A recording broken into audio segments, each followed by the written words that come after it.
One. Could you explain how death is viewed in the Hinduism culture? Basically, death is viewed as leaving this body, leaving the pain and the suffering on earth, and then you go through the last cycle, and literally you go to God. But there is also like the reincarnation. Like nowadays it's kind of changing. Some people believe in one reincarnation and some people just don't. They just don't want to come back to this earth again. And for the death, there's like lots of ritual that goes on, and the body needs to be clean, washed, and then it's anointed with like sandal paste, and you will put like new clothes on the person, the body I guess, and you will deck it like with lots of flowers. And we don't use like a casket like in Christianity. You just wrap the body in those clothes, and afterwards it's usually like cremated. But some people use casket actually nowadays as well. But the most like traditional fashion is without a casket, where you can still see the body, and it's wrapped usually with like white cloth. And afterwards, we don't keep the body very long at the house. And we have like lots of prayers before you depart from the house to go to the place where you're gonna be cremated.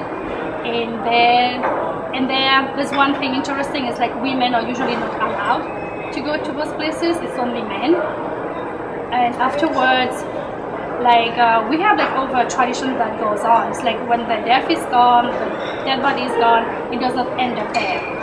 We have to keep our house clean.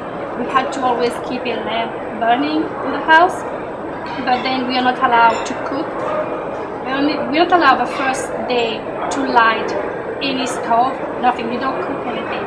And then you're allowed to cook rice, and I guess you can make things like tea, but some people just not use milk at all.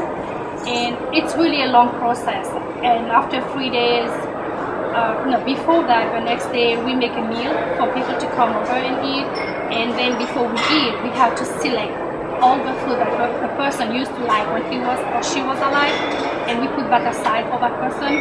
And after 3 days, there's lots of small tradition that you have to do. You have to throw water outside, like on the flowers, just for that person. It's like dedicated the water to that person. And you have a ceremony like where you clean the house because the house is still dirty. And we have another ceremony on 12 days where you still clean again and do some prayers in the house, and just to make sure that the soul of that person is like it's really gone, it's not still in there. And between here and there you can still like live breathing, but live kind of a normal life. And after 40 days we have another ceremony where you kind of like you're gonna drop water again, and then you're gonna pray for